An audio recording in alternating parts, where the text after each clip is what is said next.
everybody. And just like that, the news day turned on a dime, or on a story, more specifically, with this big headline for Spider-Man 4. But we actually have 3 excellent stories to go over. This second one, boy. Whew! That tea is scalding.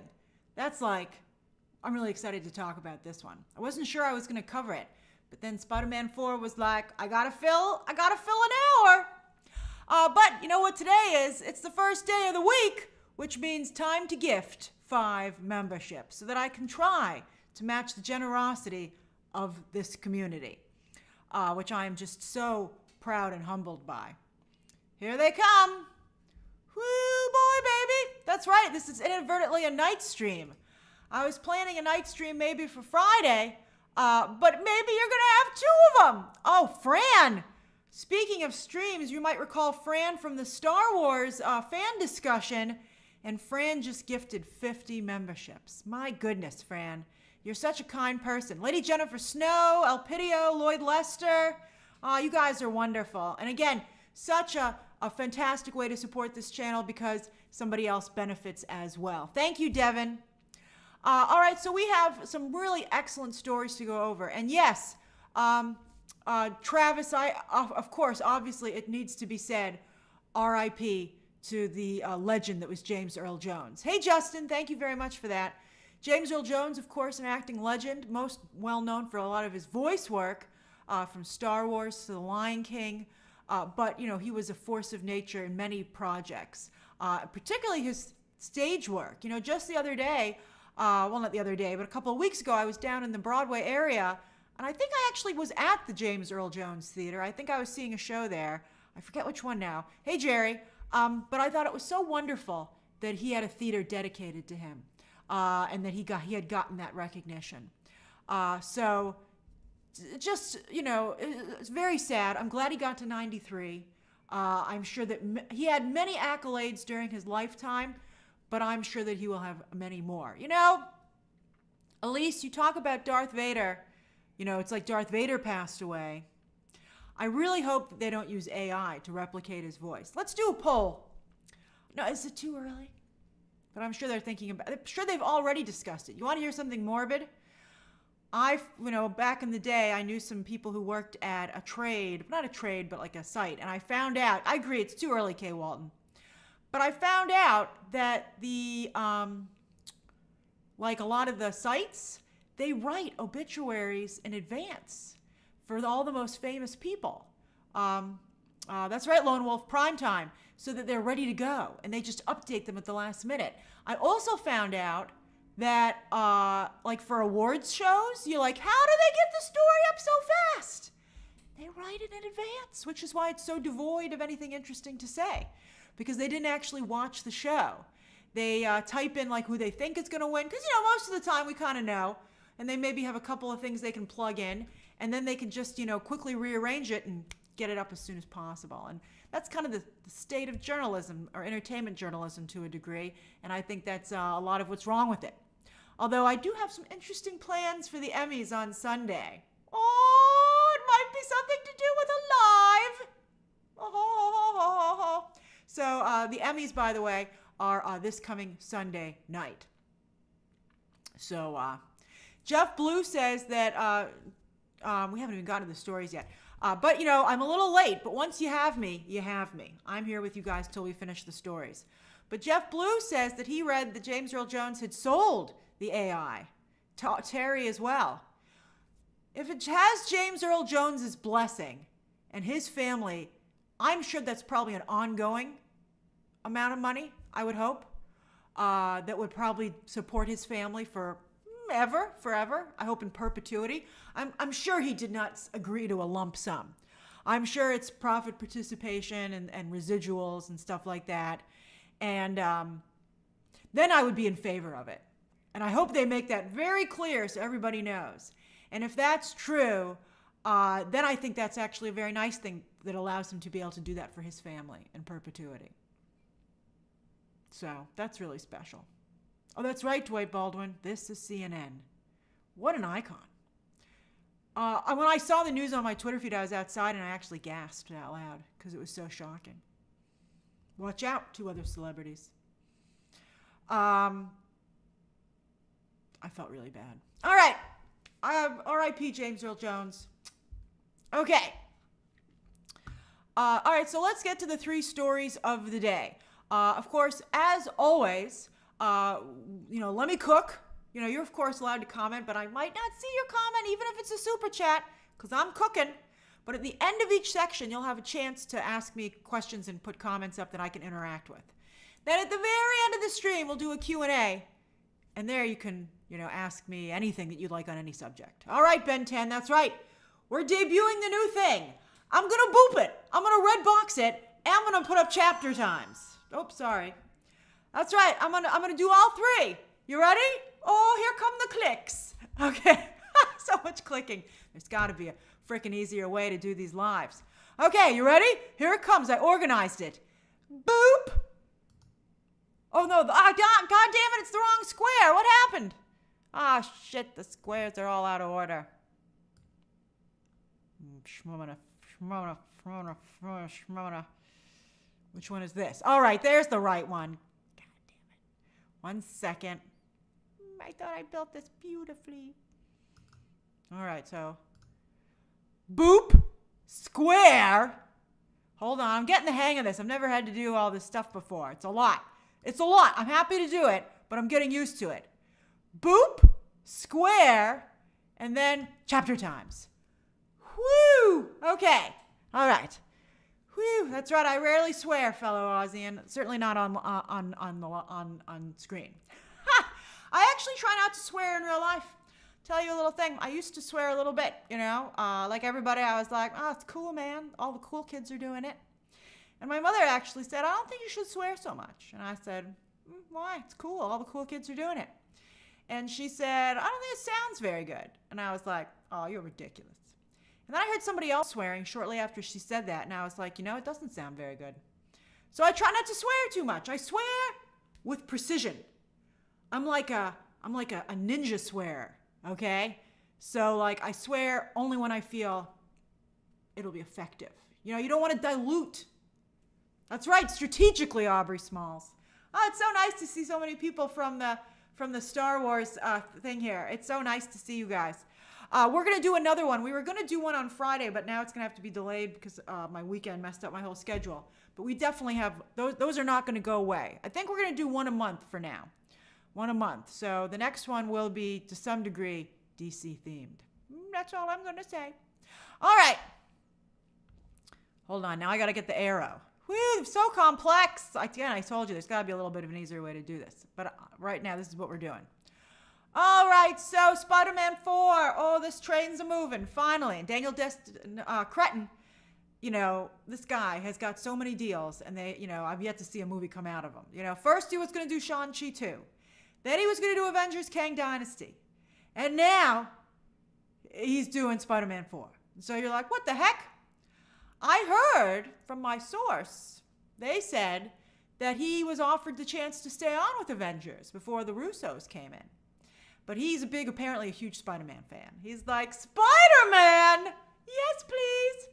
Now, I actually have to say, I think he's an excellent choice for this property because I think he does a very good job with just think about the qualities of Shang-Chi. Like the dynamic between Shang-Chi and Awkwafina's character. I thought that was very, cool. That was very, they had a good banter going. That's very Peter Parker and everybody he knows. And I thought I did a phenomenal job at the action sequences in that movie. I know that all Marvel directors get an assist from a B directing team, but his action scenes were better than others. So I think it's a good idea. So that's what's going to happen. All right. So he's directing it and not the Avengers film. Now my source was like, it's going to be a huge movie, and I was like, how so? Is there something about it that you want to tell me? And my source didn't know too much about it. But they pointed out that it's between the 2 Avengers movies. Avengers Doomsday and Avengers Secret Wars. It happens right between these 2 movies. It's, right? And of course, Tom Holland's Peter Parker has a very strong relationship to Tony Stark. There were rumors, as you can see right there, that this was going to be maybe a multiverse movie. Marvel and Sony were fighting over that. Kevin and Amy were having a little bit of a squabble again.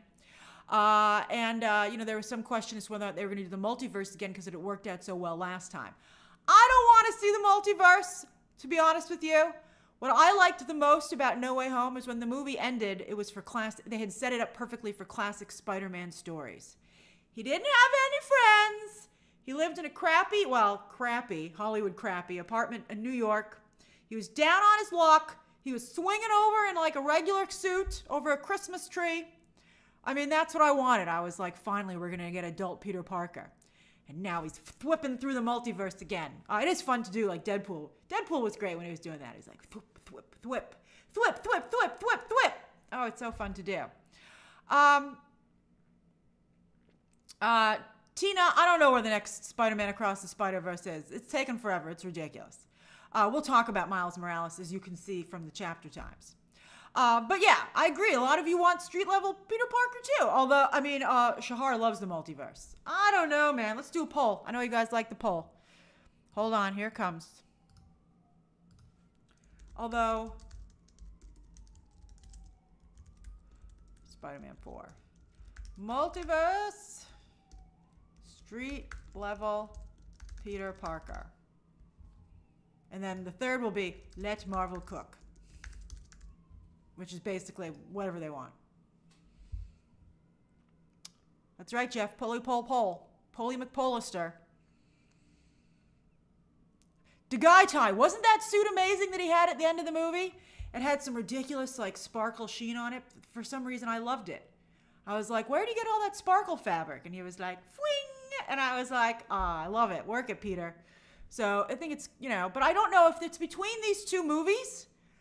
How can it not be a multiverse film, to be honest with you? I don't understand. How would he be like stuck in the multiverse and then be like, I'm going to take a break?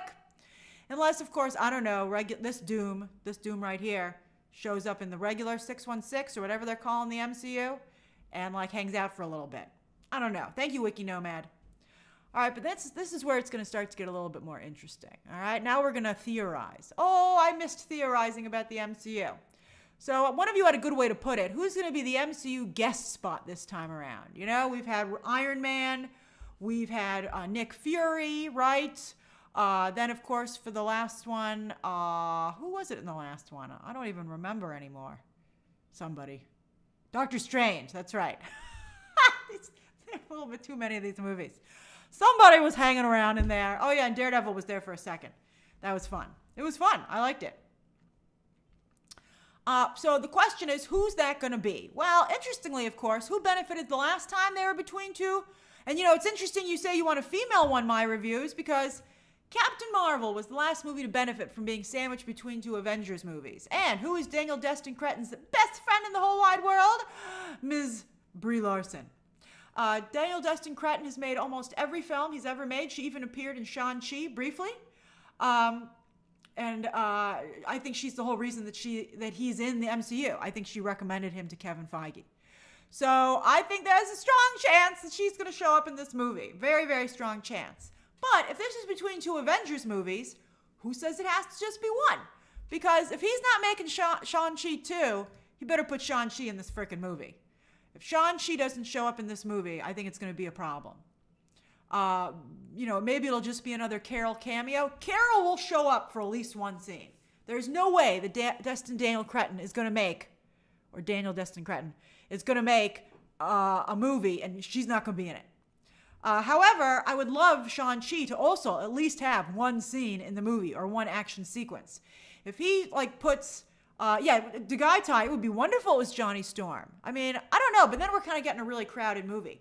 But Shahar, it's interesting that you bring up Moon Knight, because you might remember about a year or so ago, I was covering who I'd heard that might be in the potential Cretton Avengers 5 movie based on who he was a fan of. And it turns out I heard that this is who he liked, okay? Although I didn't put Shang-Chi in my thumbnail. But look, he loved Spider-Man, right? He wanted, Captain America, current Captain America. He was into She-Hulk. I love She-Hulk. I feel she has so much potential. Moon Knight. He wanted Moon Knight, I heard. And also Daredevil. And, of course, Daredevil would be great in a Spider-Man movie. So I think clearly Cretton is a Marvel fan, which is exciting. And I think that helps his work. And I think that I think he's a very good choice with the material. I think he's an excellent choice. And I'll be curious to see who he puts in there. Let me close the poll.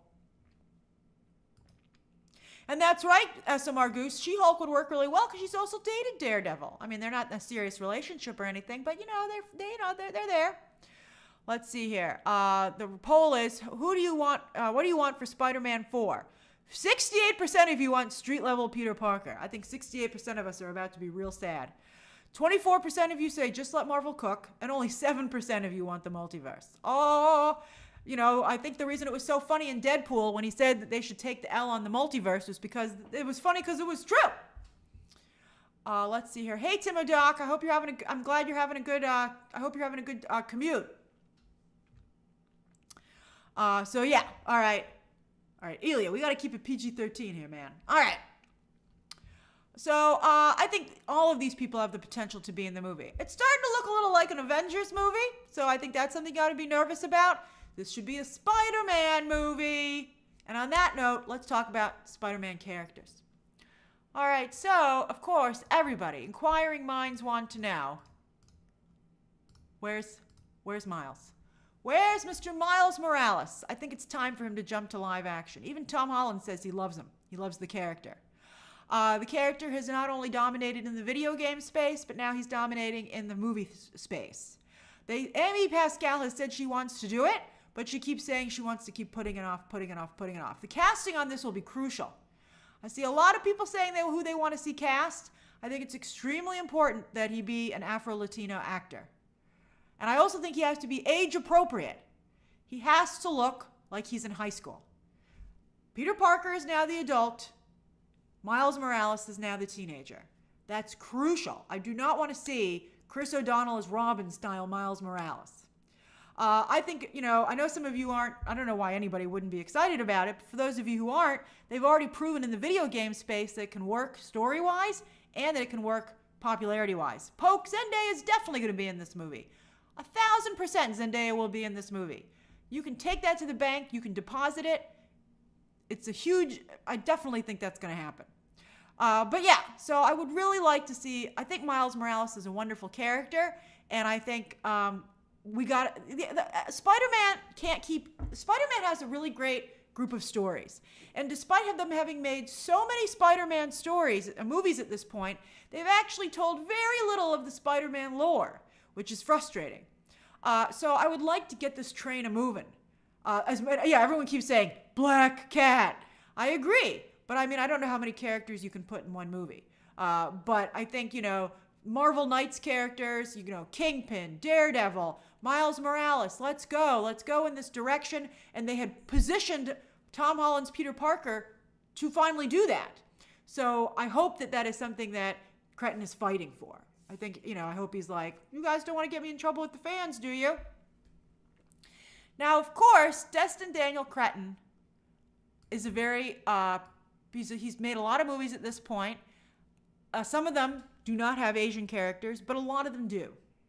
He is very focused on, to some degree, especially his Marvel work and Disney work, on that kind of representation. He not only did Shang-Chi, of course, but he did, that show for Disney Plus. Didn't do particularly well, but, it was something that he really spearheaded. Now, I don't know if he put himself in that box or if Disney put him in that box or what. But when I heard, I was like, hey, because, are we finally going to maybe get Mr. Negative. Mr. Negative is a really fantastic character. He is a villain who has not only appeared in the comics, but has also appeared, of course, in the video games very successfully. It's a very cool character. It is a Spider-Man villain that has not really been exposed too much to the mainstream. And I think he's also a very visually interesting character. That's right, American-born Chinese. Thank you, Nick Dass. And I think, he's a really visually fascinating character. He turns into like a photo negative. And it's really cool. I'm not quite sure what his powers are, but they look neat. And so part of me was like, I'd be like, I don't know if you want to do this, Daniel, it's up to you. Okay. But I think this is all like a really good idea. I mean, we'll see what they decide to do, but, maybe that would be nice. I just would like a Spider-Man movie. Is that too much to ask? Oh, Stephen Yeun, Ben 10. Stephen Yeun would be an excellent Mr. Negative, and it's interesting that you say that because I didn't hear this, but there is a rumor going around that they feel he's been punished enough for, leaking the Sentry stuff, and so now they might be considering him for something else. And I wonder if it would be this. He'd be a really good Mr. Negative. Wouldn't that be exciting? This seems so fresh. If you had Mr. Negative and Miles Morales, and it was like a full-on Spider-Man movie like the comics today. I'm so frustrated that all the Spider-Man movies have been mirroring the comics from 20, 30, 40 years ago. That's right, Lord Baratheon. Destin Daniel Cretton is also producing Wonder Man. He really has focused a lot on diversity, diverse casts. And that's another reason, Ryan Coogler was crucial in introducing a lot of diverse characters into the MCU and getting it right. Hollywood has a real problem with authenticity. They want to do the right thing and they want to introduce diverse characters, but it so often seems like they're trying too hard. Let's put Miles in this conversation, okay? And in fact, I was talking on Movie Math on Sunday about how conservative audiences had embraced Alien Romulus, even though it was a diverse cast. And someone in the comments said that conservative audiences don't have a problem with diversity. They don't like the way that it's being handled by Hollywood. And that was an interesting comment to me. And I think that is a fair critique of some of the times the way Hollywood puts out diversity. And I think that diverse audiences are just as frustrated in that regard. They just don't turn hateful and spiteful and toxic about it. So I think that, I want to see these characters. These are really important characters. Like, for instance, many of us have felt that we would really like Ryan Coogler to introduce Storm because we don't really honestly trust anybody else to do it, which I think says a lot. We're like, Ryan Coogler will get it right. And I still hope that he does oversee the creation of Storm. But I think that I would trust Destin Daniel Cretton to introduce these and cast these two characters. Mish, thanks for staying up to 2 a.m. All right. Yeah, I wish Coogler had done Craven as well. Who just said that? Ben 10, that's right. Joey says, introducing Miles can set up a passing of the torch in Secret Wars. Oh, they're not going to kill off Tom Holland. Tom Holland's going to be making these movies forever. He's going to be like Hugh Jackman. He's not going anywhere. I don't think so. And I don't know if he should, to be honest with you. All right, does anybody have any questions or comments about this story before we move on to the next one? That's right, Trace. Till he's 90. Juan says, do you think China will allow the Spider-Man movie to be released with Simu show? Oh, I guess I better call. As I said, boop, boop, boop, boop, boop, boop, boop. Hello, China. If I put Simu Liu in my movie, will you release it? Let's see here. Lloyd says, $2 billion? I got to see how the movie's shaping up. Although being between two Avengers movies is a very nice place to be. It would seem like a slam dunk, although we never know for sure. Matthew, I don't think, did Barbie play in China? Let's look it up. Hold on, let me check. I'll just Google Barbie in China. Barbie China release date. Oh, it did. Oh, I think it did. Yes, it did. Oh, excellent. We're back in business, baby. I suspect that China's real problem with, everybody said it was Simu Liu. But here's what I think China's real problem was with Shang-Chi. I think that they're fine having Western-style stories play in China. But I think they don't want it to look like Hollywood can make the exact same movie that China can. I think they want China's movies to remain unique. They're like, whoa, don't come in here and do our job for us. I think if maybe Marvel should have made Shang-Chi. Although I loved Shang-Chi. I thought Shang-Chi was a phenomenal film. They quoted me. I said it was top tier Marvel and they made a little ad out of it. I think that, maybe for Shang-Chi too, Ben 10, I think maybe it would be a nice idea to get like a Chinese director and film it in China. You'll have to swap out all your cell phones. Let's see here. Sophia said Tom Holland posted a pic teasing last minute shoot.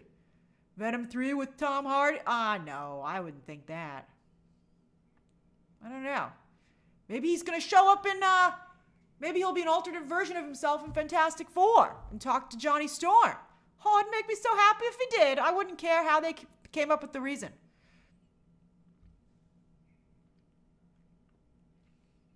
Oh, I don't agree, Morph. I thought Simu Liu was Simu Liu, you know, he's a little all over the place with his online persona, but I thought he was pretty good in Shang-Chi. I thought he did a nice job. Awkwafina was great in it too, though. It was a very good movie.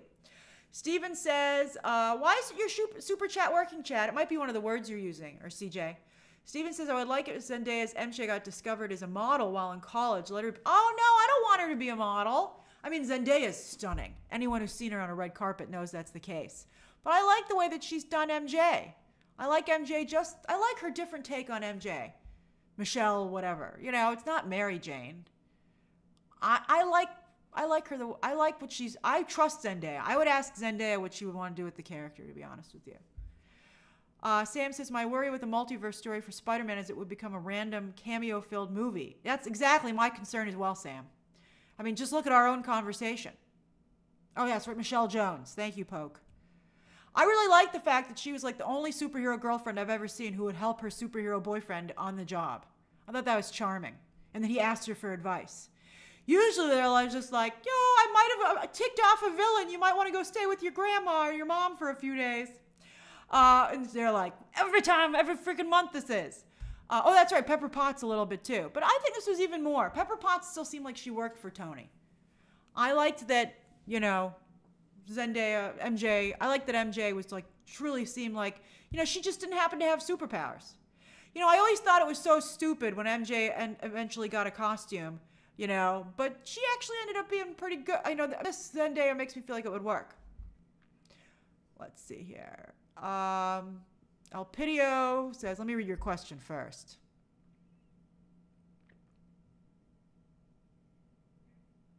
Elpidio, that's a very political statement. I just hope everybody treads carefully. And I think that Destin Daniel Cretton would do a great job.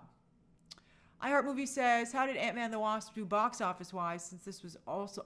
Oh, well, that did horrible, obviously. Horrible! Morphed. I think I saw your comment, Morphed.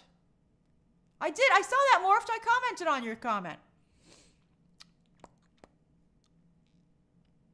Giancarlo said, have you seen any actor who could play Miles? Nope, I haven't. Open casting call, just like they're doing right now for Harry Potter. Send in your tapes. By the way, if you'd like to be in Harry Potter or know somebody who could, go send in your tape. They just sent out an open casting call.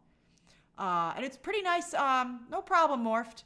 It's pretty nice procedure. It's not that hard an audition, at least for the first round. You tape it yourself, you send it in, and it's not too hard to ask a child to do. They're not casting the adult roles, though. This is just for the kids.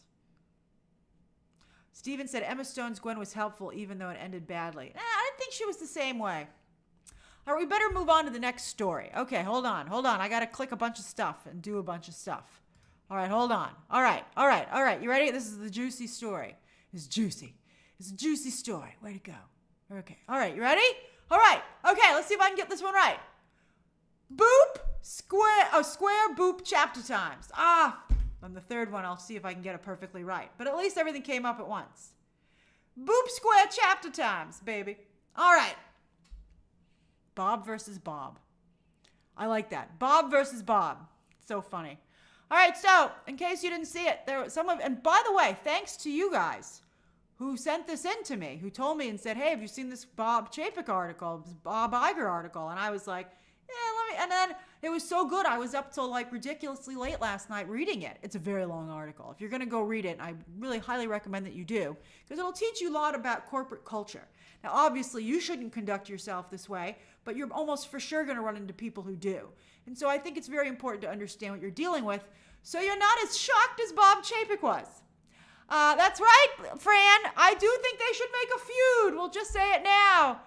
And by the way, Feud is unfortunately a Disney show, so I don't know if they'll ever actually make Feud, Bob versus Bob. But I mean, maybe somebody will do a take on it at some point. I think that's hilarious. But yeah, it really does read like Like this New York Times, I wouldn't be surprised that at some point in the future, this New York Times article is the source material for a movie about this. They have enough material for a movie. That's how lengthy and in-depth the article is. They have enough for a movie or maybe even a mini-series, like a 3-part mini-series. All right, we're going to talk about it. All right. That's right, Fran. Same wavelength. I'm sure a lot of development executives, although you don't want to take off Disney. Talk about it. I was a little nervous to cover this, but whatever. And then I wasn't sure if I was going to do it, but what the heck, man? It's 8:00 at night. Let's do it. All right. So New York Times article. I highly recommend you check out this article. It came out yesterday. It's in the New York Times. You're going to have to subscribe or get a free trial or whatever. I'm sorry to say, but it's worth it. It's an extremely good article. It is one of the best entertainment articles I have ever read. All right, so as I said, it'll help you understand corporate executive culture, not just in Hollywood, but in all major companies. It's petty. It's high stakes. There are millions and millions of dollars at stake. Just because it's companies and tons of money doesn't mean people aren't still acting like little kids. They say life is high school, and I think there's some truth to that. All right. Then I talked about Feud. I just talked about Feud. But you know what I thought about when I was reading this? I thought that this was the worst Hollywood feud I've ever seen since Leno versus Letterman. Now, I don't know if you're familiar with the Leno versus Letterman situation. If you'd like to be, they made a movie called Late Shift. Oh, hey, CJ. Thank you for that. They made a movie called Late Shift. This is actually not a bad movie. You should check that out. That's right, Haunted Autumn. The very infamous story of Jay Leno actually hiding in closets to get top secret information. It's hilarious. It's incredible. It is really an amazing, and that's a true story. True story, true story, true story, true story. And while I was reading this article last night, it reminded me. I said, I've never seen this kind of a fight in Hollywood since these two, and with this level of access. It's funny. I don't know, Bo DeMayo's probably not laughing, but Bo DeMayo, of course, is fighting Disney over a non-disclosure agreement right now. So many people violated their non-disclosure agreements to participate in this article. And the article even said it and said, we can't quote anybody directly or give any sources because everybody broke their NDA for this story. And it's also a fascinating read because as you read it, it switches from Bob Iger's camp to Bob Chapek's camp. And you can tell who's feeding the New York Times information. Because one minute one of them's a jerk and the next minute the other one's a jerk. And so that's really, really funny to get that kind of whiplash. And it kind of makes you feel like who you're in the room with, which I think is really interesting. All right, now, so I'm going to go over some of the highlights, okay, and to give them a little bit of context.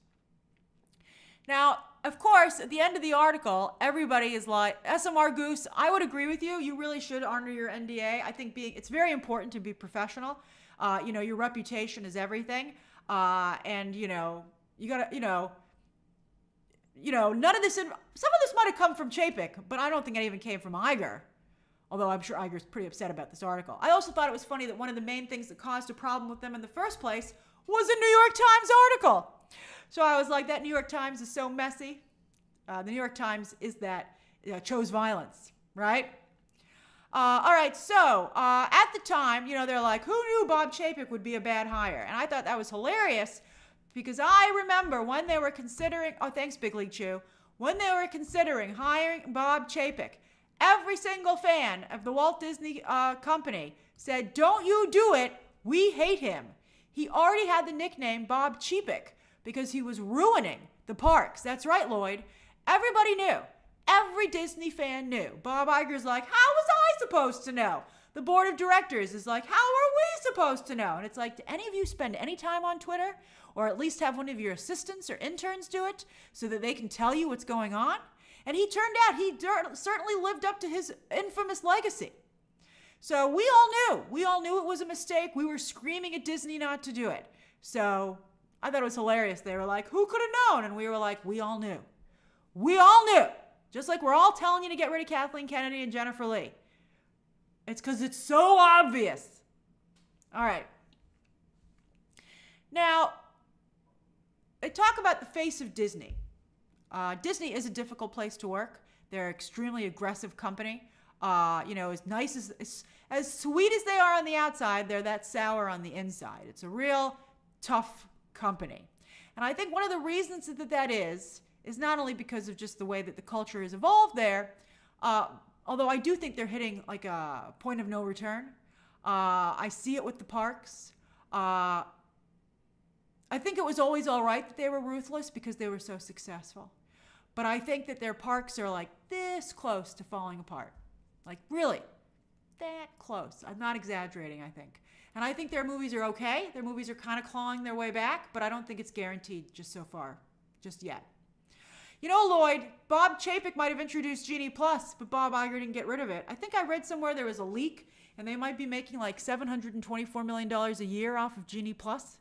I think it'd be hard to pull the plug on that. But yet, what does it do to the... I think that they have a real problem in terms of nickel and diming their customers to death, and I think it also affects the customer experience. And I think that one of the things that Disney has always had an upper hand on when it came to Universal is the quality of the experience. Universal, everybody always says, oh, Universal. But, I got to tell you, when you're actually in the parks, historically, it's been a nicer experience to be in Disney. But I think they're in danger, if not already, losing that. And that's something they should be taking more seriously. Also, their parks are too crowded, way too crowded. I think that they need to build a fifth park in Orlando, for sure. And also, I think, we can have a whole conversation about what's wrong with Disney. And it's so obvious, but I think that sometimes, at D23, they still gave Bob Iger a standing ovation. The fans did. So much so that he was moved to tears. And it was a beautiful thing to see, I must say. And he did save the company, even though he kind of kicked the company into the fire, but then pulled it out really quickly. You're like, you did do this to us, but then you saved us, so thank you. But I think there's a lot at stake here because you're the face of Disney. A lot of people don't know who the heads are of all the studios, but people really tend to know who runs Disney. And that's thanks to the fact that Walt Disney was the face of the company. He would introduce things. He would often speak to the fans directly. Michael Eisner carried on that tradition, and then so did Bob Iger. Bob Chapek tried to, but he had a horrible demeanor, which they knew when he hired. I'll talk about that in a minute. You're right, Natalie Sue. Bob Iger was both the pyromaniac and the firefighter. That's a funny way to put it. But yes, I think that there's a lot at stake at being the head of Disney. It makes you an instant celebrity. But that also means it has a lot of responsibility and a lot of pressure because sometimes you can hide behind anonymity, but here you're the face of the company. All right? And the fans really interact with you. Now, there was a fundamental misunderstanding. Now, when Bob Chapek was hired, I said directly, because it was clear, that Bob Iger didn't want to do the boring stuff anymore, but he still wanted to have all the fun of being CEO. So he got somebody in Bob Chapek that he felt would excel at the boring and mundane elements of the job and had absolutely no skills to compete with him in the fun parts. So that there would be no way that he could try to take over the job in its entirety. That was clearly what was going on. That's how I reported it. That's obviously what was happening. But that's not how Bob Iger pitched it. He pitched it that he wanted to step back, that he was going to retire, but he was going to have a new CEO, but Bob Iger still wanted to be influential creatively. However, it turned out that he wanted Bob Chapek to report to him instead of the board of directors, which is highly unusual. And the board of directors decided, okay, what we'll do... Lloyd says it should have been a Walton Roy situation. I agree. That would have been a nice way to put it. But unfortunately, as you can see in this article, nobody thought to put it that way. Although I don't know if anybody wants to be Roy. I think one of the reasons Roy was okay with it is because Walt was his brother. I think it's really hard to see someone else get to be the superstar and and do all the fun stuff of the job, and you just have to do the bad stuff. The boring, crummy stuff. I think that's tough. I think it would be almost impossible to find someone to do that if they weren't related to you and loved you. All right, so Bob Iger should be like, many siblings or people who want to do it? So the board somehow came up with an idea that they said, all right, well, maybe we'll make it that Bob Chapek is supposed to report to not only the board of directors, but also Bob Iger. And they decided not to give Bob Chapek a seat on the board of directors, even though that is typically what they're supposed to do. That's funny, I don't care, Bear. That is the Gunn and Peter Safran situation for sure. I'm sure Peter Safran can do like creative decisions on anything James Gunn doesn't care about. James Gunn's like, I can't do everything, and so that's least important to me, so you can have it. He gets the cast-offs, right? But that's true. I think that's very true. So yeah, but I think, I'm surprised that Bob Chapek didn't understand that. I'm surprised that Bob Chapek didn't understand that's what he was being hired to do. He actually thought he was going to be the new Bob Iger eventually. That would be like a year or so. And he quickly discovered that would not be the case. Now, the big issue next is the board of directors. The board of directors, it's their job. I can't blame Bob Iger for wanting to hold on to all the fun stuff and continue to get paid, especially when he felt he was being underpaid. Bob Iger, it turns out, was upset that Les Moonves, who of course eventually was Me Too'd, rightfully so, but that Les Moonves was making like twice the amount of money that Bob Iger was, even though Bob Iger was delivering a more successful company. That would annoy the heck out of me too. Me as well. So it's nothing wrong for Bob Iger to ask for this, but it's the board of directors' job to say no. It's the board of directors' job to say, in or out, Bob Iger. We can only have one Bob. We can't have two Bobs. There can only be one Bob. There can only be one. It's like Highlander, Bob. You got to pick one. There can only be one. That's what I would say.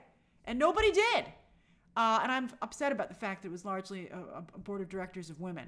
I'm like, say no, say no. I'd have no problem saying no. I'd be like, no. They're all retired. They all have tons of money. Neither Bob can do anything to them. I mean, sure, it would probably suck to not be able to work at Disney anymore because you get a lot of, perks because, free theme park access, I'm sure. You get to be on the lot, which is really magical. But whatever. I'd be like, it's my job to save the company. Pick one. You can have one Bob. As you guys, I'm glad you like it, Doc Hayes. We're playing by Highlander rules. Pick one. But they didn't. And it turns out that it wasn't COVID that ruined Bob Chapek. A lot of us thought it was a big problem was that it was COVID. It wasn't COVID. It was the creation of something that was called DMED, which is Disney Media and Entertainment Distribution, DMED, or demented, basically. So this was Bob Chapek's brainchild. Bob Iger had bought Pixar. He had bought Marvel. He had bought Star Wars. He had created Disney Plus. Bob Chapek wanted a claim to fame, particularly because he and Bob Iger were already hated each other at this point. Really petty garbage. The pettiest stuff I'm surprised anyone would think they could get away with doing this stuff to another adult on both sides. I'd be like, I can't do that. He's an adult. But they were doing it. Okay? I'm surprised nobody golf slaps hit somebody with a white glove. That's like the level they were at. But Bob Chapek basically felt that DMED, Disney Media and Entertainment Distribution, would be his brainchild, his claim to success, to show that he'd finally arrived and that he knew what he was doing. But here was the problem. He didn't know what he was doing. It should have been like, but you don't know what you're doing, Chapek. So we have a real problem. Now, it turns out that as he was selling this and pitching this to everybody in the company, it is very much like Succession. That's right, Succession is real. That's what's so funny about Succession, Tenerife. It's pretty accurate to the way things go. So Bob Chapek was pitching DMED to everybody in the company, and no one liked it. He couldn't get anyone to agree that it was a good idea. Every single person hated it. In fact, he tried to get numerous people to be the head of it, but no one would. Nobody wanted to be the head of it because not only did they think it was a stupid idea, but since Bob Iger's shadow still loomed large, they would go talk to him and say, well, what do you think, Iger? And he would say, garbage. And they would like, okay, I don't want to be the head of it. And also, Bob Iger was really campaigning against it. Although, very cleverly, I must say, at a certain point, Bob Iger said, hey, I'm not CEO anymore. And Bob Iger let Bob Chapek hang himself with this. I think he knew it was a very bad idea.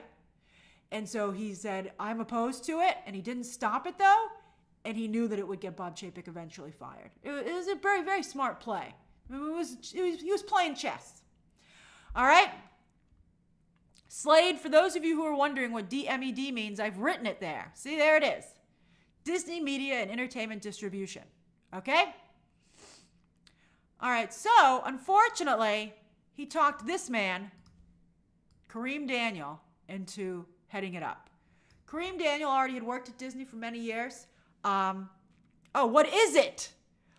Okay, I'll tell you. All right, that's a good point. All right. What does DMED mean? What does not does it stand for, but what does the division do?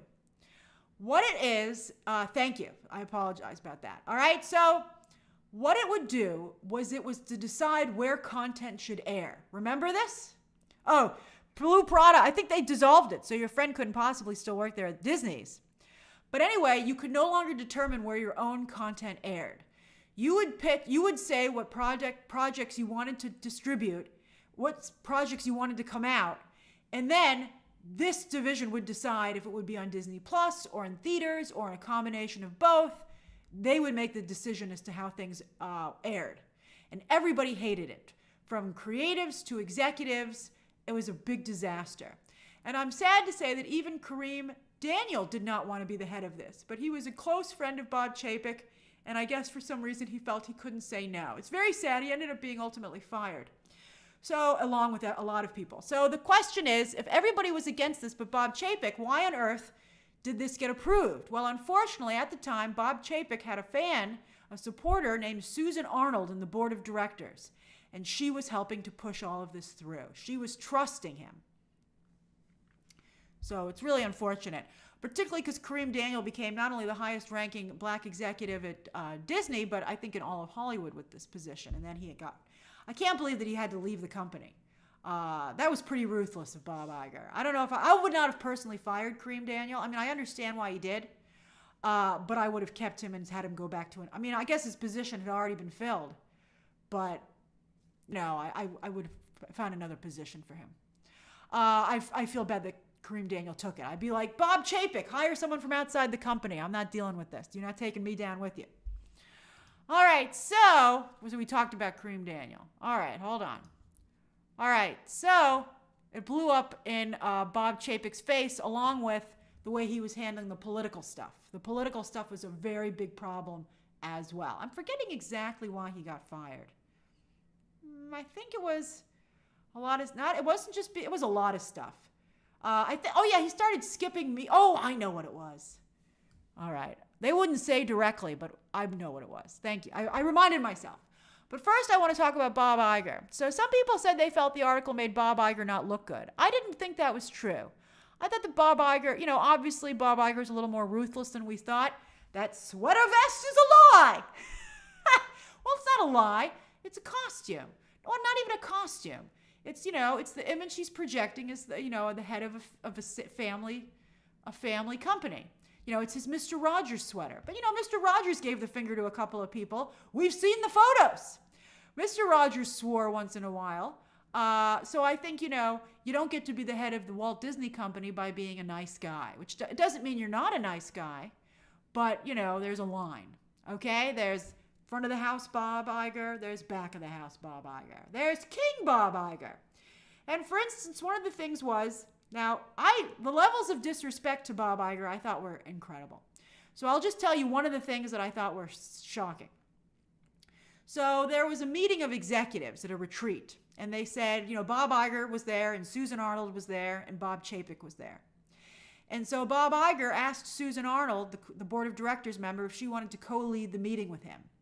And she said, don't you think that Bob Chapek should lead the meeting, at least starting out? And Bob Iger was a little put off because, he felt that was one of the fun things and that was his terrain. But he said, fine, I'll go wait outside and you can start this meeting and you bring me in when you're ready. And they just let him sit out there. They not only never brought him in, but they let the meeting go. They ended it. Everybody left and he was still sitting there.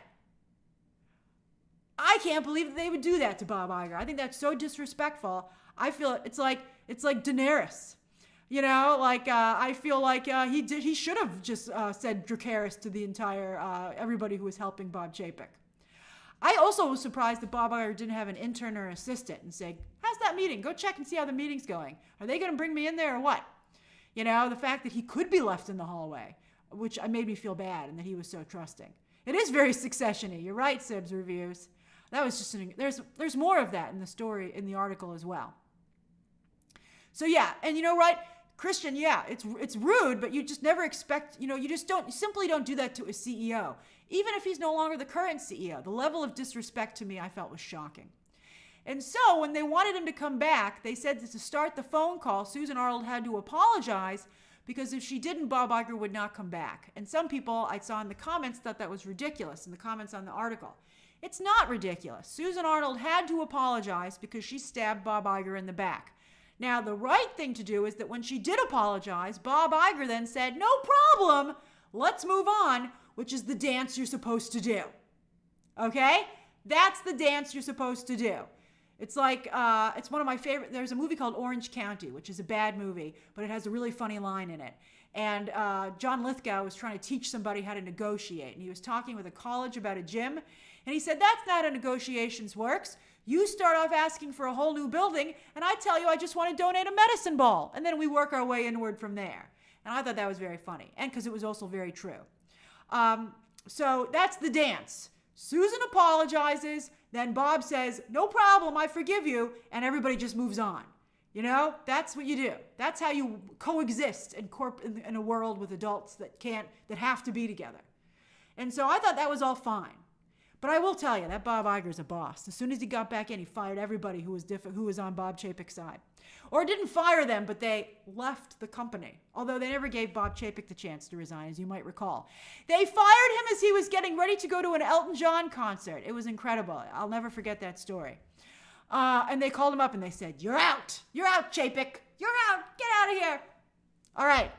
Now, they did some stuff to Bob Chapek that wasn't great, and especially once Bob Iger decided he hated him. Oh, things got a little bitchy. I don't mind telling you.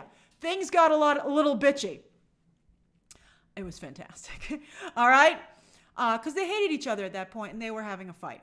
So that was pretty funny. But yes, so, yeah, there's some, Bob Chapek caught some hands, for sure. You got to read the article. It's very good. It's very good. Okay? But here's where I feel that Bob Chapek really crossed the line. All right? So, at this time, Isaac Perlmutter still worked at Marvel. His role had been significantly downsized because he tried to get Kevin Feige fired. And Bob Iger had saved Kevin Feige's job and removed Isaac Perlmutter from the movies division. And then he removed him from the television division, and Isaac Perlmutter was only stuck working in the comic book space, and he was upset about it. So he wanted to make sure that Bob Iger truly left the company.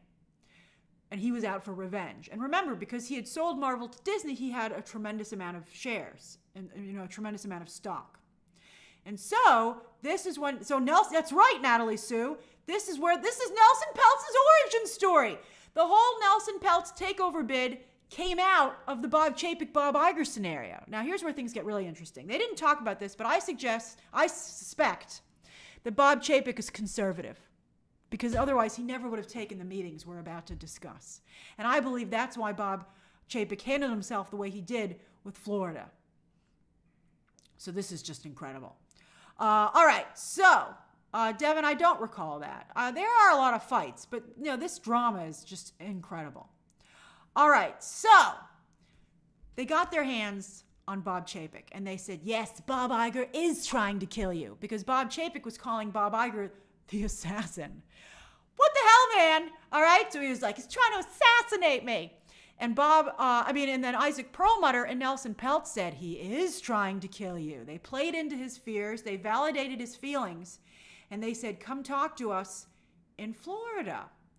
And so the first time that Bob Chapek spoke independently to Nelson Peltz, the board of directors said, stop talking to Nelson Peltz. He's trying to take over the company or wrestle a board seat. You can't talk to him. You certainly can't talk to him directly. He can only interface with our legal team. That's it. Don't ever talk to him again. But Bob Chapek did. Not only did Bob Chapek talk to him again, and you know who found out about these meetings, by the way? Bob Iger, and he told the board. Bob Iger's like, guess where Bob Chapek is right now? He's in Florida, meeting with Isaac Perlmutter and Nelson Peltz. And then the board was like, and then it got fired. That was it. They were just like, oh my God, he's doing what? They specifically told him not to do it, and he was sitting in a room with Nelson Peltz and Isaac Perlmutter, who were both Trump supporters, in Florida, the state they were at war with, and he's the CEO of the company. He was fired. And I like that Bob Chapek's like, I'm still not quite sure why I was fired. I was like, what? Everybody knows why you were fired. So it was an incredible, incredible story. All right, so what an article that was. You got to read this thing. I mean, I covered most of it, but I'm telling you, there's even more. There's little factoids. There's scenes that could be acted out. And I agree with your comments, you guys, about Succession. I would pitch it as Feud meets Succession. And it's got the Disney drama in it that everybody would want to hear, from Disney fans to Disney haters. Right, James? I'm telling you, when I was reading this, my development executive light went on. Ka-ching! That's the noise a development executive light makes. It doesn't make blink. It makes ka-ching! And I think Bob Iger would be okay with it eventually. Just cast someone very debonair and handsome as Bob Iger. And Bob Iger does have a great look. And I think he'd be like, I was pretty badass in that exchange. I mean, he did win. And to Bob Iger's credit, he had wanted to come back for no pay. The board wouldn't allow it. I guess it's a legal thing. But the board wouldn't allow it. Michael Fassbender is Bob Iger. He can't be Bob Iger. He was already he would be a pretty good Bob Iger, though. Tony Goldwyn is Bob Iger. If it was a television show, he'd be a great Bob Iger. I mean, obviously they're not going to make this a movie, so of course. Tony Goldwyn is great casting as Bob Iger. That's great casting. I like that a lot. He actually looks quite a bit like him. And he has the same tonal quality to his voice. And Bob Iger would become even more immortal. Everybody would be like, that movie was crazy.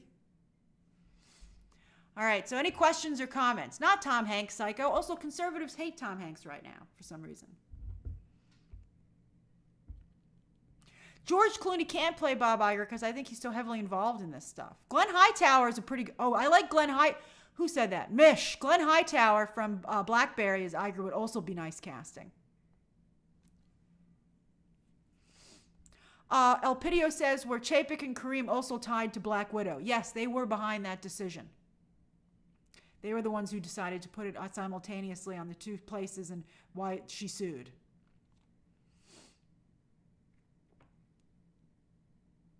Oh, Juan, Vincent D'Onofrio is Bob Chapek. We've made the movie. We've made the show. Let's go. Let's do it. I'm ready. That's good casting. Although I think the problem is both of them have a relationship with Disney. Who doesn't have a relationship with Disney? So Glenn Hightower, you can maybe get him. Although isn't Always Sunny on a Disney channel, owned channel? Devin says, Grace, you have to read Disney Wars. It's all about Michael Eisner's reign after Frank Wells died, including maybe I will read it. Let's see here. Hey, Dallas. Oh, Anna also likes the Disney Wars and says this feels like part 2 of that saga. Right? I'm telling you, man. This is a Disney show. All right, I know it's getting late and you guys want to get to the Home Alone story, so let's do that. We're already in an hour. All right, hold on. I got to move my arrow up to the right spot. So many pictures layered in. So many pictures. All right. All right, you ready? Boom, baby. I did it right. Ha ha, huzzah, huzzah. All right, Home Alone 3. There's the original Home Alone, of course. There's my arrow. Let me move Home Alone a little bit so you can see what we're talking about. All right, the original Home Alone. This Sunday on Movie Math, I had asked what would be the next Beetlejuice 3. And I forgot to put it in here, but I saved it. Let me get it. This person deserves the credit.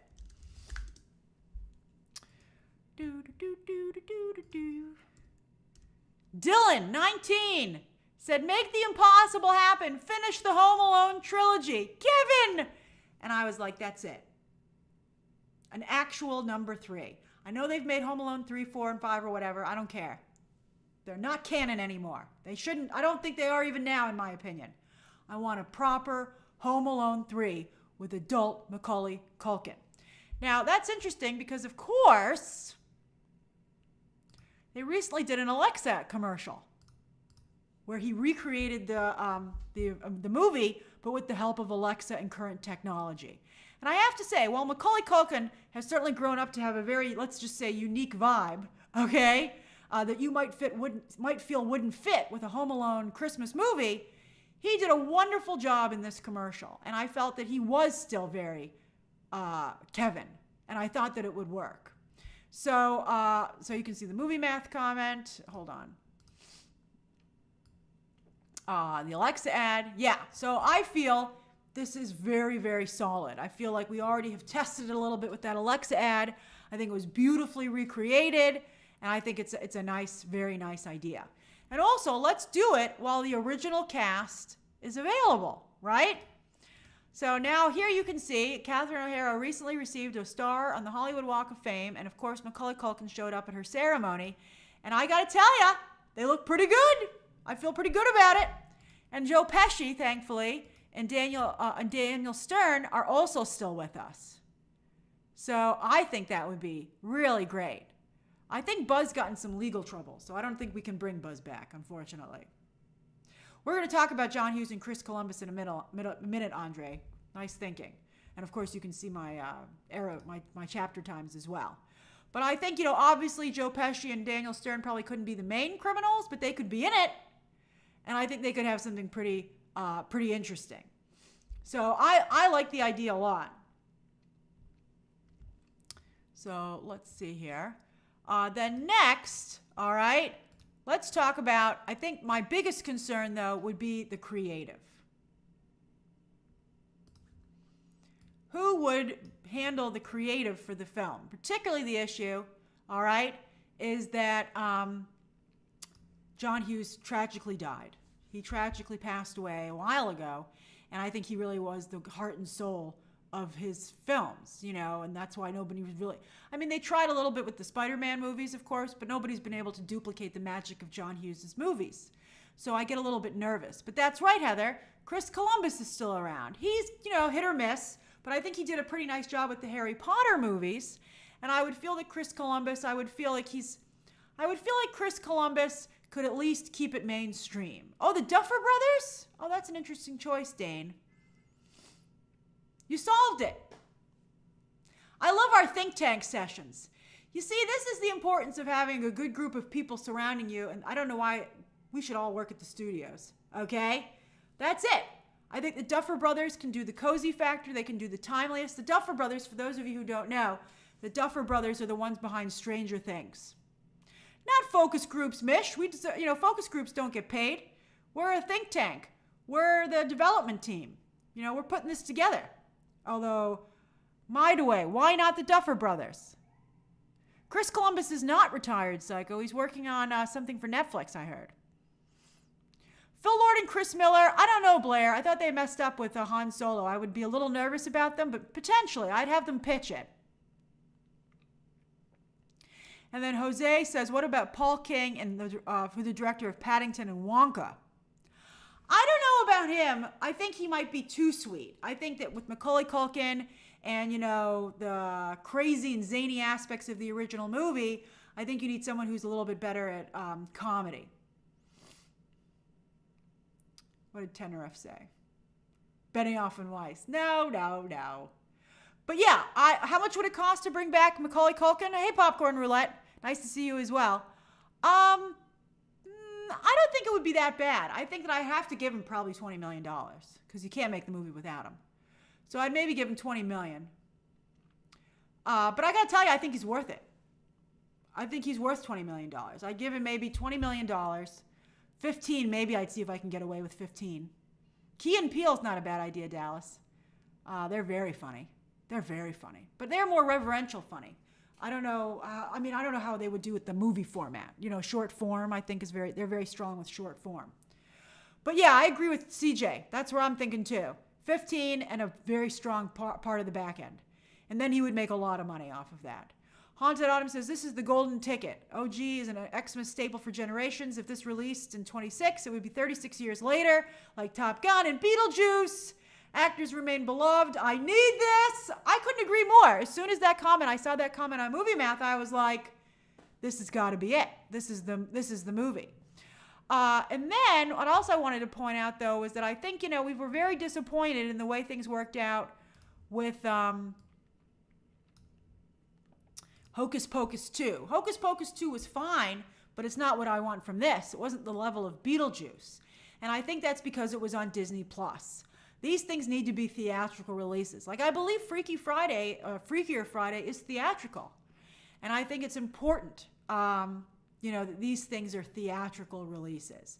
This would need to be a broad, full-scale, fully, packaged, fully promoted, theatrical release for the holiday season. I like Haunted Autumn's for 2026.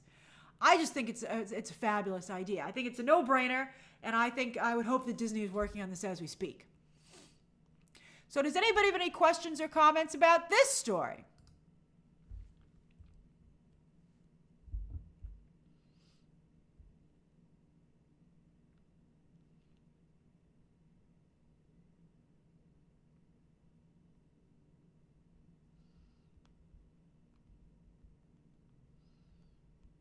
One second.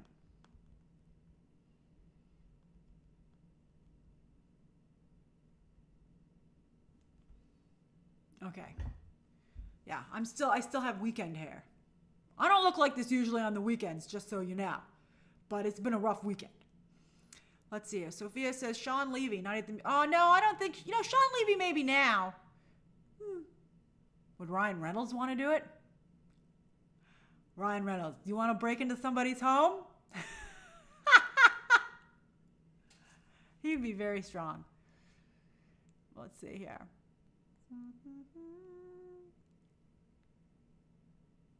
That's right, Wiki Nomad. I agree with everybody. People have pitched that for part 3, he should have a cybersecurity or some kind of security company that he started based on his childhood experience. I think it writes itself, and then it has a little bit of a Die Hard element to it to some degree.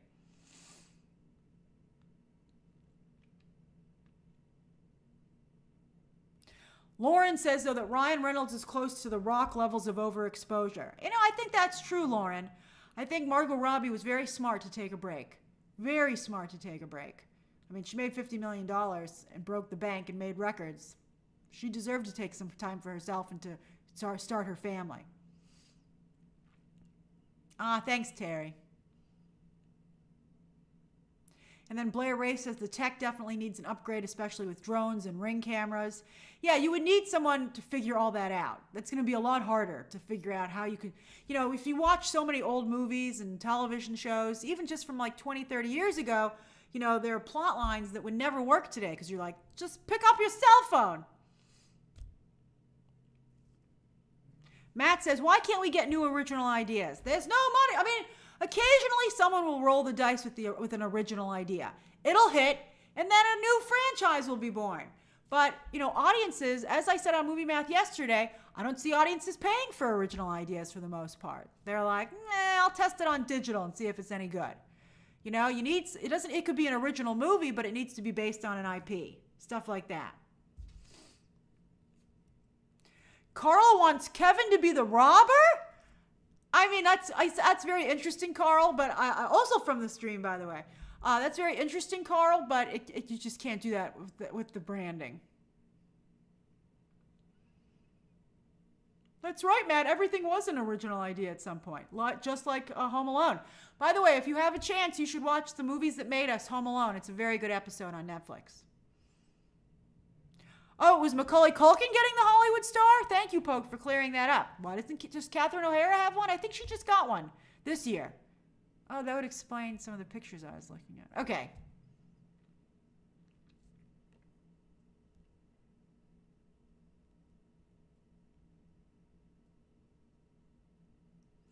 Anna, you can't have Kevin stealing stuff. That would totally ruin the first movie. I understand you guys like it.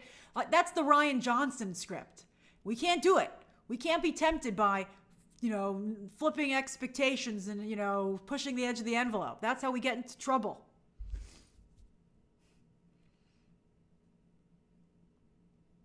Haunted Autumn says there needs to be an element of heart to the script. You can't just do some wild skit. Exactly.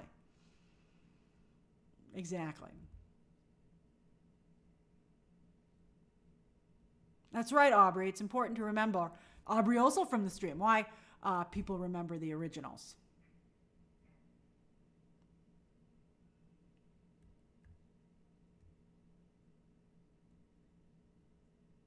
Art Lover says, what about Kevin as a police officer? No, I gotta tell you, I really like Kevin as having his own security company. That's very Kevin in my opinion. Steven says, just watched Schitt's Creek. Catherine O'Hara is so funny. Yeah, she's great. I would really love them to be able to do this while she can be the mom. I think you gotta bring her back. Oh, Olive Earl. I didn't think of the idea of a panic room. That's very funny. I think Kevin would definitely have a panic room. That's so funny. What would a Home Alone family... I don't know. Maybe that makes the movie a little too real. You got to be careful, you don't want it to be like, oh, Merry Christmas, but, we're actually in a panic room. Hey, Vinyl. Hey, Benjamin Fragoso. And then Dory says, how about Kevin is hired to install security at a retirement home, and we find out that Harry and Marv are living there too. That's pretty good, Dory. I think we might have the beginnings of an idea there. That's a very funny idea. I like that.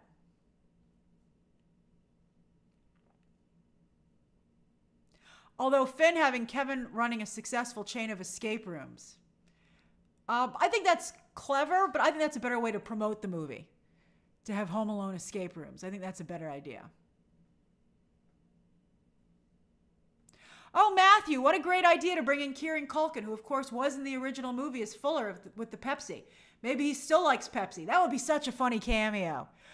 This thing is so beautiful. It's just so great. I would love it. All Kieran Culkin has to do is show up for one scene, take a sip of Pepsi. Macaulay Culkin does a take to the camera or something, and everybody's like, "Oh my God! Oh, it's so great!"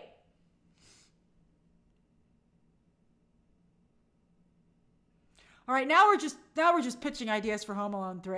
All right, let's go to the Q&A portion because I just looked at my clock. It's getting pretty late.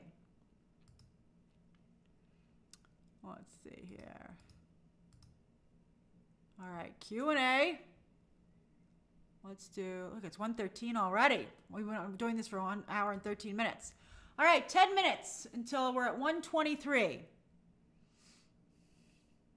Mika says, Ocean 14 thoughts. I'm there. I recently rewatched Ocean's 11. I had a great time. That movie holds up like you wouldn't believe. I just pretend the other Ocean's movies don't exist. Mr. Real Shane says, what is the next show you'll be doing episode breakdowns for? I'm hoping to do Agatha and Penguin simultaneously. I hope there's interest in those two. I'll certainly be doing the beginning episodes, but those are the ones I'll be breaking down next. And they're going to be simultaneous, so I hope it's a fun time. Zay says, Grace, have you ever seen the animated film Anastasia? It's beautifully haunting and a childhood favorite. I would love to see it in live action. I have seen that. I think it is good. I think the problem is that it has very adult elements to it. I think that's part of the problem with the Anastasia story.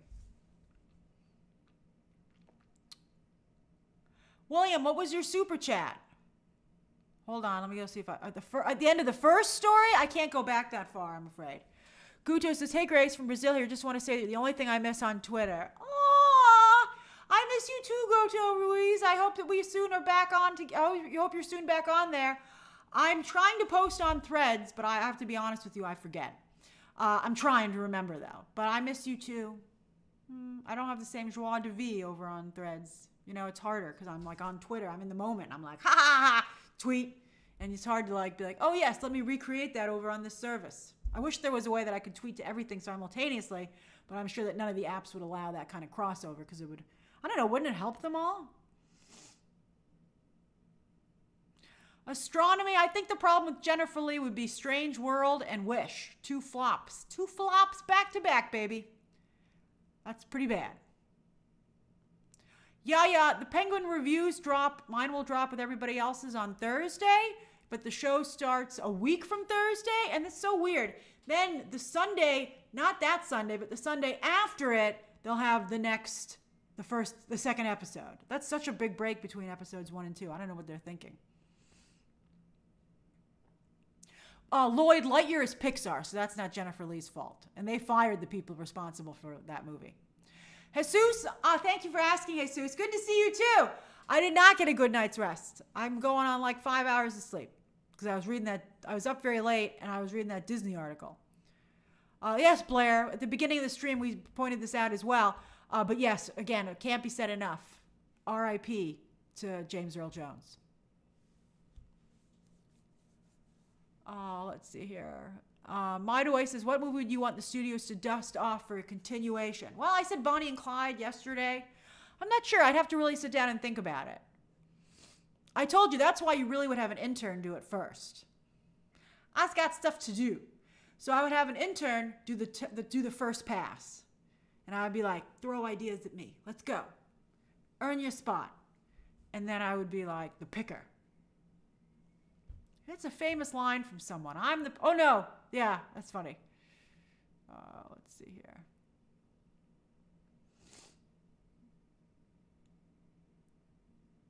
Jeremiah says, could Greta Gerwig direct a Wanda solo movie? I think Greta Gerwig is going to want to focus on moving away from that kind of stuff for now because she already did Barbie, although I wonder what her payday was. Also, I feel bad for those of you who are still stuck on Threads because I agree. Who said that? Aubrey said, Threads is cute, but it feels unnecessary. Threads doesn't have an energy. It doesn't have a trending page. You don't feel like you're part of like the world. Like when you're on Twitter, you're like, society. You know, you're like, it might be ugly, but I'm in the middle of the action. And you don't feel that way on Threads. You're like, well, what are you up to? Let's see here.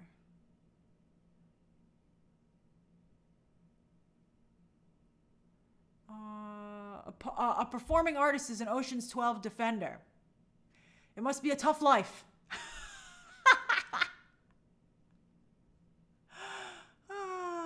Hold on. All right, so Alexander Padilla says, Grace, will you review Hulu's The Spanish Language, La Maquina, coming out October 9th, starring Isaac Gonzalez, Diego Luna, and Gael Garcia Bernal? That's an amazing cast, but I have to be honest with you, probably not. I'm gearing up to cover Agatha and Penguin. I just don't, and the Emmys. I just don't think that's going to probably work. Brandon says, what are your thoughts on Felicia Mapasi, young Celie, or Celie in Color Purple as Storm? Talent and still pretty fresh to audiences. I think she seems a little bit younger to me. I'm not totally familiar with her outside of that movie, obviously. I think Storm should have more stature. I mean, I think she's a wonderful actress and very charismatic, but I don't really think she wouldn't be my choice for Storm. Storm is supposed to feel like a living goddess. Before The Acolyte, we all wanted Jodie Turner-Smith, but I don't really know if that's still doable, unfortunately. Steven says, did you see the new Storm solo comic preview yet? The art looks so beautiful. Steven, I'm trying to buy all these comics they're putting out there, but a lot of them are so bad in quality, I get demoralized.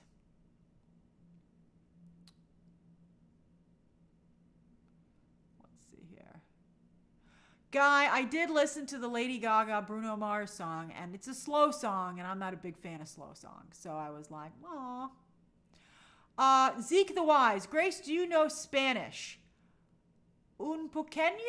I tried to learn both French and Spanish in high school, and I would go back and forth between the two of them. I'd be like, I'm not doing well in this, this class. So I'd be like, let me try this class. And I'm not, unfortunately, I just was not able to know too much of them. I know a little. Nick says, Grace, would you ever adopt a cat and would you ever become a brunette? For a comedy sketch once, I wore a brunette wig, and that was actually kind of fun, like almost a black wig. And I do not want a pet. I like to be able to go around and be on the fly and just do stuff, I like to be like, I'd like to go out. And I don't really think that would work. I once house sat for someone, though, and they had a beautiful cat named Marley. It was the most beautiful, although I'll tell you 2 Marley stories. I love this cat. I wonder whatever happened to it. I'm not friends with this person anymore. But I house sat for them because they wanted someone to look after their cat. And there were 2 stories. I never had a pet before that wasn't a fish in a bowl of water. So once, this cat was hungry and woke me up. But it woke me up like a person would wake somebody up. It pushed on my shoulder with its paw. I was shocked that it knew where to get my attention that was appropriate. You would think it would be like pushing me on the face or like just like doing anything to wake me up. But no, the cat was like, hey you.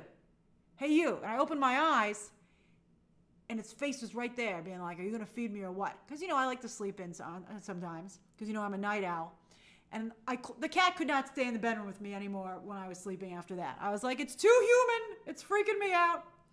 And then the other thing was that the cat was a long-hair cat, and one time it got up off the quilt and left a cat hair ring where it had been. I was like, oh my God, you're shedding like crazy. Am I breathing this stuff in? So that's another reason that I don't know if I would want a cat. But I loved that cat. It was a beautiful cat. I liked hanging out with it. It was so cute. I really liked it. But I think a week or so with a cat is for me. Dolan says, in terms of Halloween franchises, I feel like Lost Boys and Gremlins both deserve theatrical legacy sequels. Their fan bases are loyal and mighty. I don't know, though. I think Gremlins, I don't know how much money I could make off of Gremlins, which is what would concern me. The Lost Boys, maybe. I'd have to see some numbers on that. Let's see here. Michael says, are you getting the iPhone that came out today? I don't know. I recently bought an iPhone. I like to wait until mine hardly works anymore. Because these are expensive, man. These things cost a lot of money. And I just recently bought my new computer. I'm not made of Apple money. Hey, Michael Rivera. Blair Wraith says, I went to New Orleans over the weekend for the first time. It was amazing. Oh, I'm so glad you discovered New Orleans. For a while there, it looked like it wasn't going to recover after Katrina. So I'm so happy that it has. The beignet, voodoo, shops, art, food, and jazz bars were a blast. Have you ever been? I have been to New Orleans. I was there before Katrina and after Katrina. After Katrina, it was very sad, and so I haven't been there since then, so I'm glad to hear it's come back.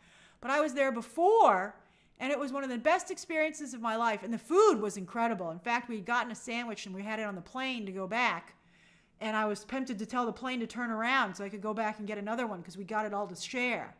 And I was like, oh, man, I want my own. I got to go back. And I was like, I already left. Also, my other story is that we were on the tour, on a boat tour. It was like, what do you call it? Like those big boats, like with the wheels, And they took your picture if you wanted to go on the boat. And they took everyone's picture, and the idea was you didn't have to buy it. And so we had gone up and they wanted to take my mother's picture, and she didn't want to play along. She's like, I'm not going to buy it. I don't want you to take it. They're like, you don't have to buy it, but you got to take it. And my mother said, I'm not doing it. And they said, well, then you can't get on the boat. And so she said, come on, get off the boat, everybody. And we were like, okay, because we didn't really want to go on the boat that much. But then they were really surprised that she was willing to not go, and so they said, okay. So my mom won that battle, as she has won many. And we were on the boat, and we were like, yeah, that's New Orleans, all right. But then it started to rain, and there was a roof on the boat, like a canopy, like a deck, with a cover over it. And they had a guy up there selling gumbo. And we were like, I guess we'll try gumbo. And we got one bowl to split, all of us. And we were like, because I was like, what's this okra? It's all slimy. I don't want to eat this. And then we were like, gumbo's delicious. And we got another bowl. A lot of going back for seconds once we decided we liked it. Much like movie audiences. That's why you don't want original IP. Everyone goes, I don't trust that. I'll just try it on digital. And you go, oh, delicious. I will see the next one theatrical. So that's the way it works. I didn't just eat there. I went to the zoo. Although the zoo had closed by the time we got there. So I took the trolley car to the zoo and then took the trolley car back. I went to a jazz festival where they were like, do you want to sit on the floor? And I'm a bit of a germaphobe. So I was like, I don't want to sit on the floor. So that made a big impression with me. But I had a great time. It was a beautiful, wonderful city. And a beignet, of course, where you look like a drug deal gone wrong.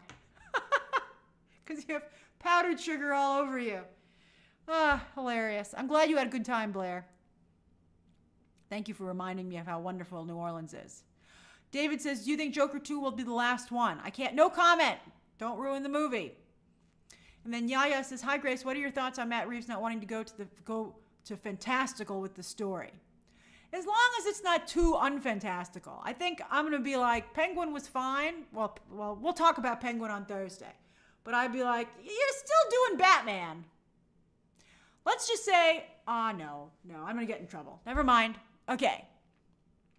Maybe someday we can discuss about it. Matt Torres says Star Wars Theory. Oh, Star Wars Theory. I don't know Star Wars Theory. I don't want to get involved in that. I don't know him. Oh, I feel like Mariah Carey. I actually don't know him, but also I don't know him. Raphael in Brazil. I'm sorry, you're also not on Twitter. Honest is like a Studios just announced their next film, Wildwood, and they're picking up the rights to fantasy novel Piranesi, which will be their first foray into adult animation. I don't know. I thought Lord of the Rings was going to be the first real foray into adult animation, and I'm so far severely disappointed.